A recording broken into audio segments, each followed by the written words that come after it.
So hello everyone, my name is Jasmine Cherie. I am the founder and creator of the Heart of the Feminine project, where I believe that the heart of the feminine can be the catalyst for change and transformation in a world that profits from insecurity and self-doubt. Today I have the very beautiful Karen Mason. Hello, Karen. Hello, darling. Thank you for the invitation. And that's really why I launched the Big Sis movement, because I've been in the media industry for 20 years now. And I've seen it all. I've seen the bitchiness, the comparison between women, and just so many things that were really unsettling for me. And why I was struggling was the female role in a lot of breakfast radio shows is still to this day laugh at your male co-host because he's the funny one.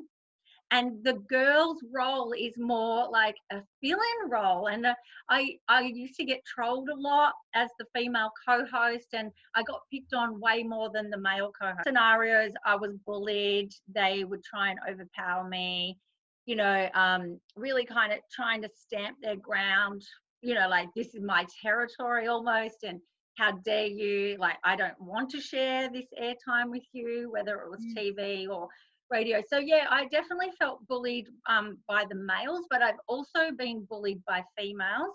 And that's another thing that, we really want to talk about more on the female side today, is that the jealousy and the insecurities of the women in the industry. But it happens, everywhere. Like, so it's not just my industry, of course, but it's everywhere. And it's a really something that I learned early in my media career. And I'm so blessed to have grabbed that information so early when I was doing like a course for myself. And the lady running the training, she said, you will always get the work that's meant for you. So what that means is you're just eliminating, there's no competition as such, because I'm going to go for the work and I'm going to get the work that's meant for me.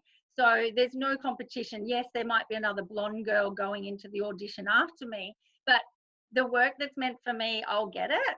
And the work that's meant for her, she'll get it. It's these concerns, whether it's a mum or whether it's a teenage girl, comparing themselves to, the girls on Insta. And it's just really, really a soft point for me, like that young girls in particular are feeling like they're competing and they need to be wearing not much clothing to get the likes. But also, we compete and compare, and then we shame ourselves, like, I'm not enough. Like, it feeds into the conversation. And I know I'm not the only human being in the world that has ever had that conversation of not being enough, or not being beautiful enough, or not being funny enough, or not being popular enough. Yeah, exactly.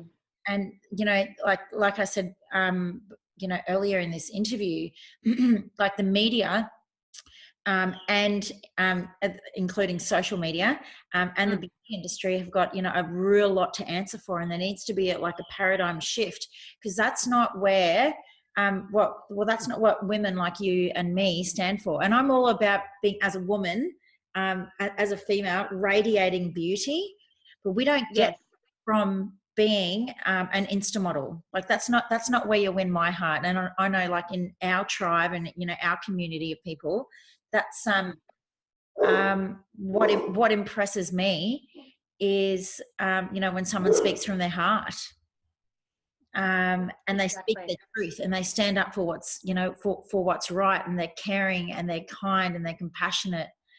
And we have that incredible level of sisterhood around us. That's the type of world that I want to live in. I feel, for me, I've just learned over time that the inner beauty will always outlast the outer beauty. And as you get older, or even just when you're younger, like, people can see your inner beauty. It just comes out. And it was, it was in that moment that I realized that all these things that I had been seeking externally, like external validation, my self-worth, hearing, oh, you're beautiful, which, we do that through social media. We outsource that to our friends. We outsource that to our relationships. We, want to know at work we're doing a great job, or at school, that we're intelligent or whatever. And And it was so profound for me that I was able to give myself, like, I gave myself that gift. And it was something that I had been longing for such a long time. We can't get it through social media or however many likes we have. It can't be found externally. It's like, the conversation really is about who are you being, or what conversation are you having with yourself, where you feel loved and you feel nurtured and you feel nourished and you feel beautiful on the inside. And that we, I want to encourage everyone, like, especially the teenage girls, that what is most important is, the kind of person that you're being.